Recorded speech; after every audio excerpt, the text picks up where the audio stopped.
1977. The millions of people who used Britain's M1 motorway shivered with fear as they reached its most northerly point, the city of Leeds. They all knew that terror was stalking its streets. 4 women had been murdered in the city by a maniac with a grudge against women. 2 others had been slaughtered in nearby towns, and at least 4 more had been badly injured in his insane attacks with a hammer. All of them had either been prostitutes or women walking alone, perhaps mistaken by him for ladies of the night.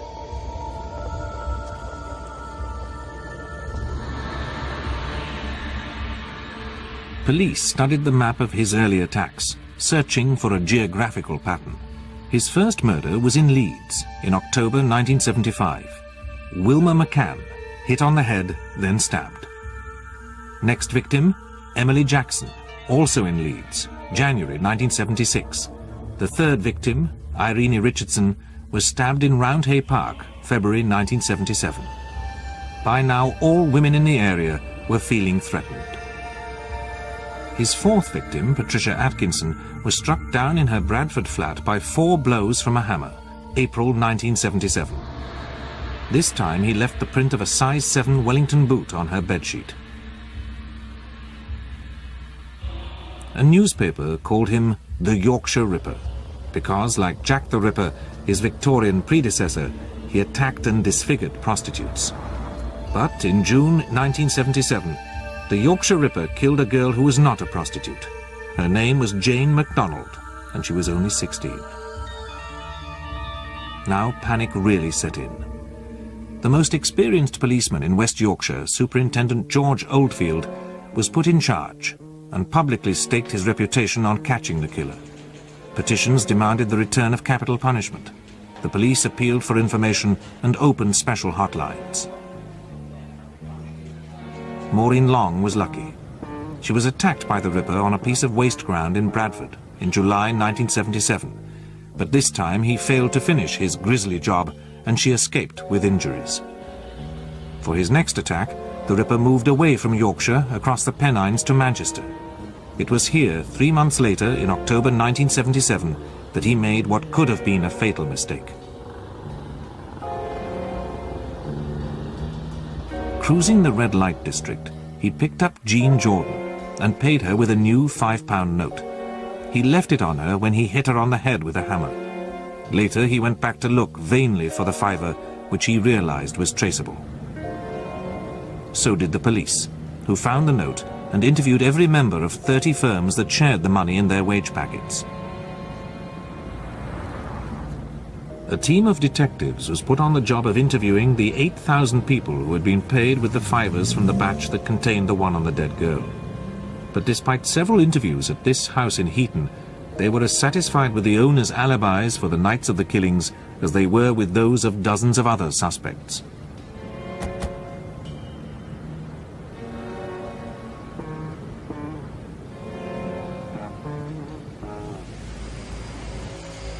The Ripper celebrated his escape by attacking another woman in Chapeltown in December 1977.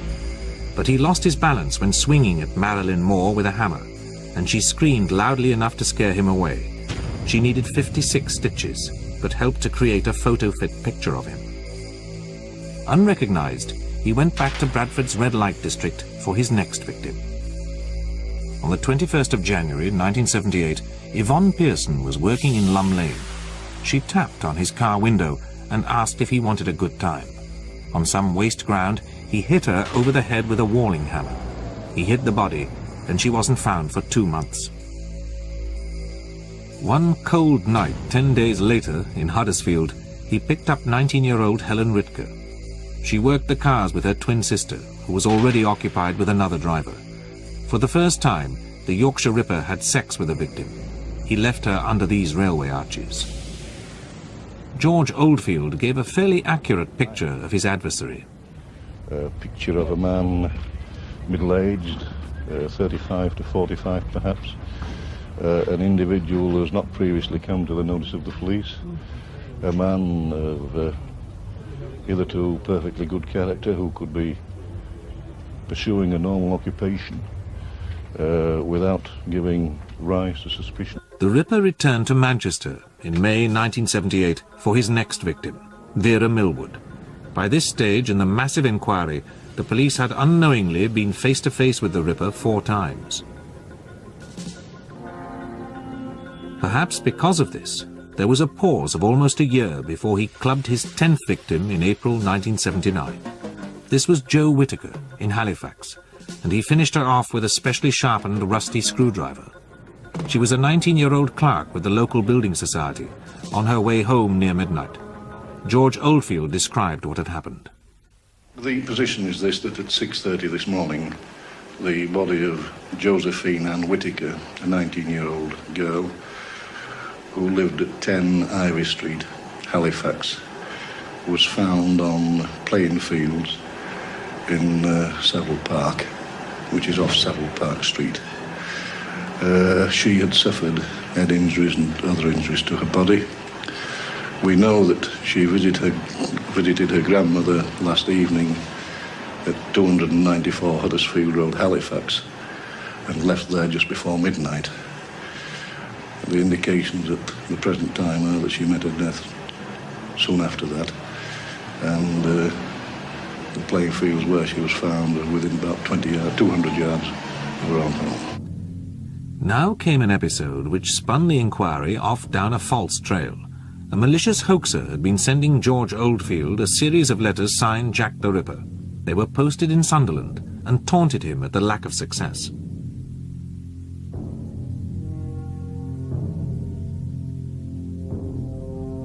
In June 1979, the hoaxer sent a tape recording with a strong Geordie accent, which Oldfield played to the army of reporters covering the case.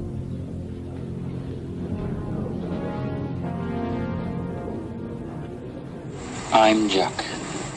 I see you are still having no luck catching me. I have the greatest respect for you, George.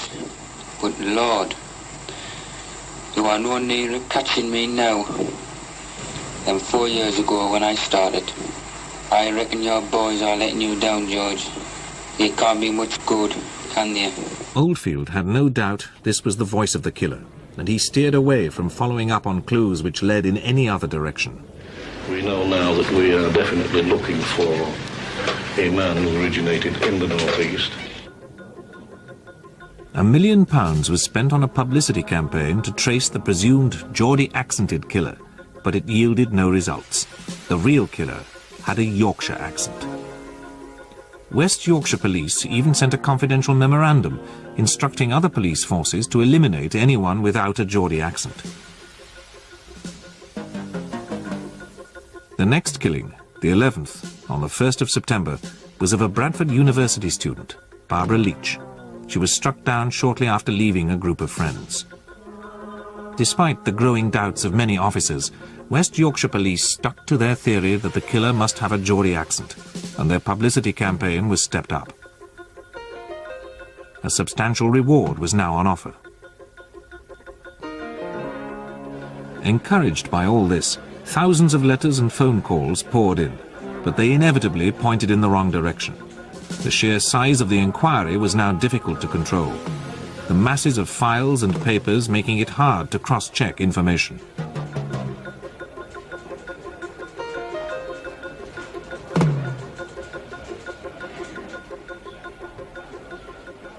After a heart attack, George Oldfield temporarily retired from the case. His replacement, James Hobson, later defended the decision to concentrate on the Geordie tapes.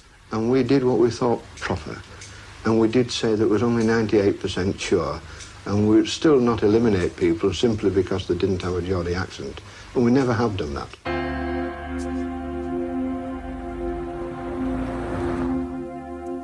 All through 1980, the police floundered.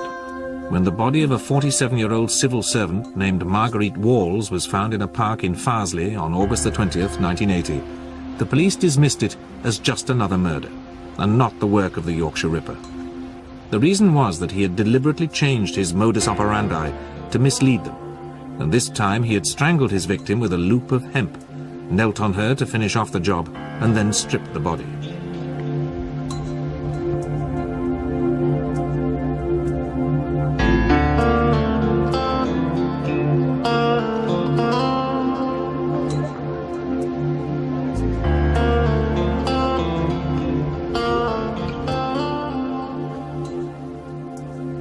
they were equally dismissive of another attack he made in Headingley, near the Test cricket ground, on the 24th of September, when he almost strangled a 34-year-old woman doctor from Singapore named Upadhyaya Bandara. It wasn't a Ripper job, said the police, just as they did at a press conference after the Marguerite Walls killing. My feelings at this stage are that it is probably not connected with the Ripper killings. But having said that, I would still keep my options open until the post-mortem examination had been concluded. But it was a Ripper killing, and brought his known total to 12. The Yorkshire Ripper's 13th and last killing was again in Headingley, and again a student, 20-year-old Jacqueline Hill, on the 17th of November 1980. A reconstruction designed to jog the public's memory showed how she returned from a meeting in central Leeds on a bus. Police appealed for one of the other 8 people on it to come forward. Ironically, the meeting was to learn more about her chosen career, probation officer.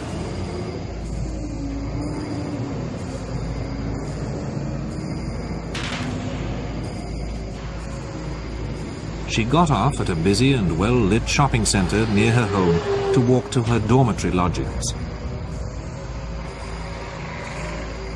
The streets were lit and people were about, but the Ripper had marked out his ground. As she turned into a darker road, the Ripper left his car and leapt on her, dragging her into this piece of waste ground.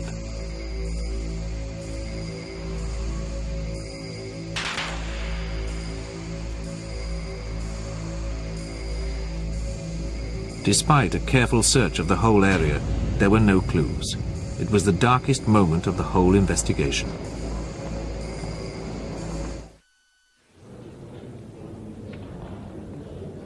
Mr. Hobson was pressed hard as to whether the hunt could ever be successful. Oh, certainly it can be done. The morale of the force is very high, and despite what people say about public confidence, I'm sure that we've got the confidence of the public behind us. Obviously, over the years, these officers have dealt with many, many murders, and they've had a great deal of experience in the police service. And we're looking for new ideas at the moment. What he didn't know was that a breakthrough was imminent, thanks to 2 sharp-eyed policemen on vice duty. In Sheffield, they stopped a bearded man in a Rover car who had picked up Olivia Reevers. A routine check showed that the number plates did not belong on his Rover, so they arrested him and followed their instructions to inform Ripper headquarters of all men arrested with prostitutes. At first, they could find nothing incriminating. Then one of them remembered a request from the suspect to relieve himself, and he went back to the bushes where the man had stood. There he found a hammer and a sharp knife, and later another knife in the police station lavatory. The suspect's name was Peter Sutcliffe. On the 3rd day he broke, saying, "The Yorkshire Ripper. That's me." When the news was announced that a lorry driver had been arrested for one of the Yorkshire Ripper's crimes, the police held a celebratory press conference. They ignored the fact that their prisoner's Yorkshire accent made nonsense of the millions of man-hours they had spent trying to trace a killer with a Geordie voice.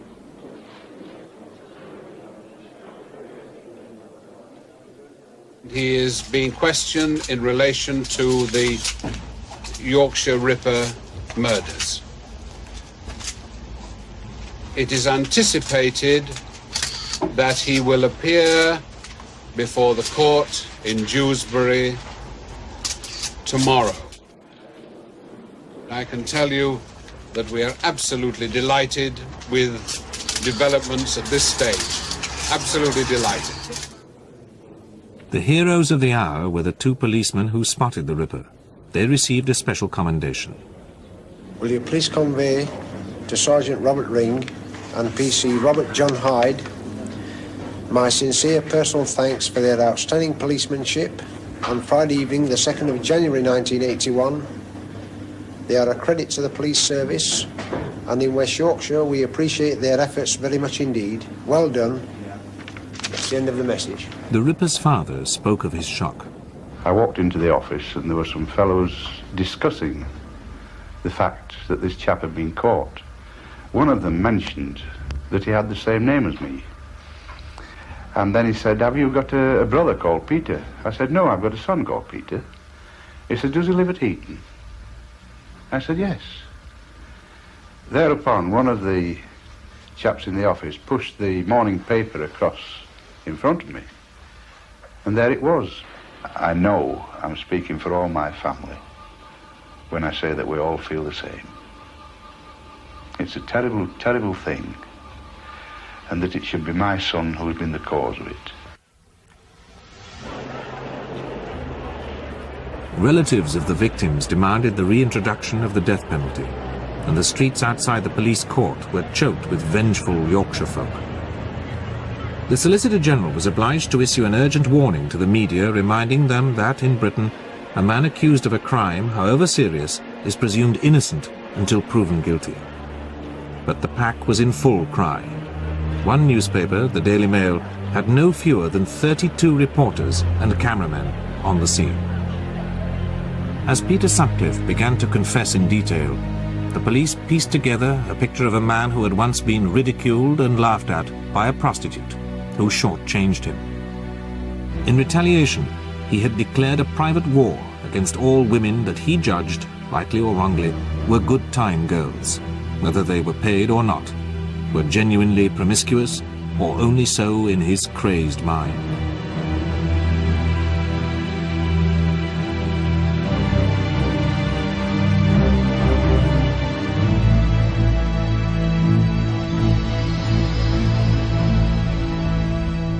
Like most psychopaths, he seemed normal to outsiders, as his neighbours testified. It's just stunning anyway. I still can't believe it, to be honest.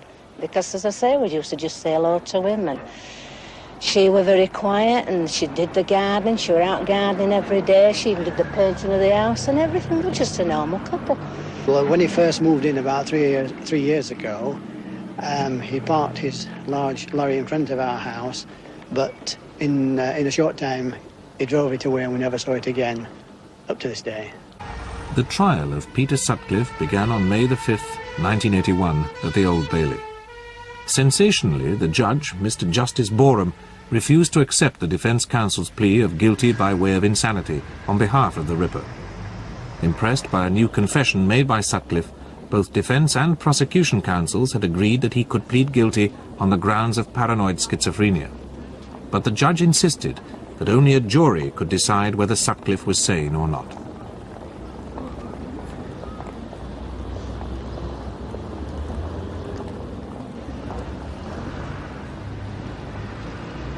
So the jury had to choose which of the self-confessed Yorkshire Ripper's two versions was true.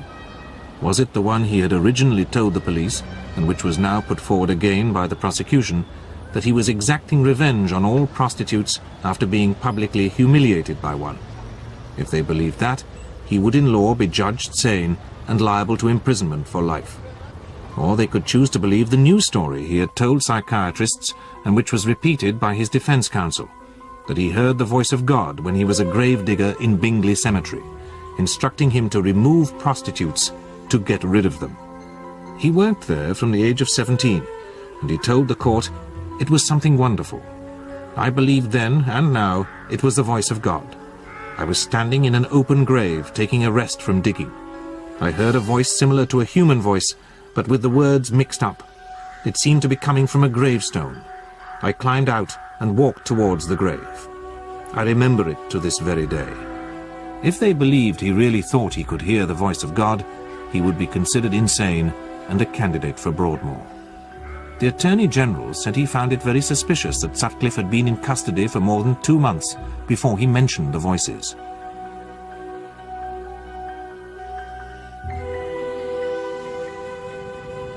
As the story of the brutal killings emerged in court, the extent of Sutcliffe's luck in escaping detection became clear. Although he was one of the first men to be questioned over the telltale £5 note, the managing director of his company told how he had been absolved of suspicion. 12 officers came down and went through our firm, went through everybody, all the staff, and they came back at regular intervals.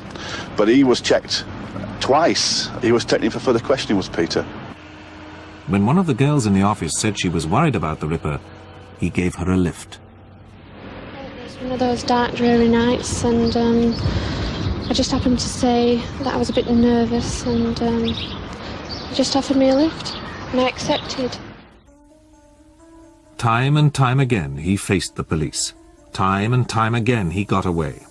He was stopped in a roadblock after one of the murders. He was breathalyzed in a red light area. He revealed that one detective who questioned him was holding a photocopy of footprints made by the very boots he was wearing. A check on car numbers in another red light area turned up his car 40 times, but he said it was on his way to work. He was interviewed at home and gave an alibi which his wife unwittingly backed up. However, the detective was suspicious and recommended further investigation. This was never carried out. Trevor Birdsall, a close friend, suspected him. He remembered Peter attacking a prostitute when they were out together years before. He told his then-wife, Melissa, of a time in Halifax when Peter had gone off alone. Next day, he read of an attack on a woman there.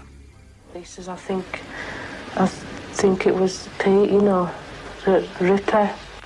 Because this was... Because of that incident. He thought it was funny then, and then it was after then. There was a murder on telly after that. Trevor Birdsall wrote anonymously to the police after the Jackie Hill killing when a car like his friend's was spotted in Alma Road. It was never followed up. When Peter Sutcliffe stayed unrecognized after the photo fit was published, he was confirmed in his belief that God was protecting him.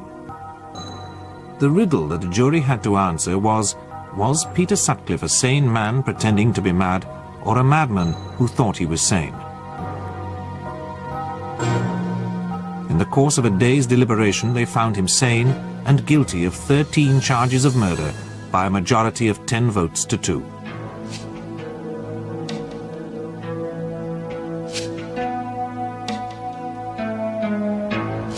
The judge sentenced him to life imprisonment, with a recommendation that he should serve at least 30 years.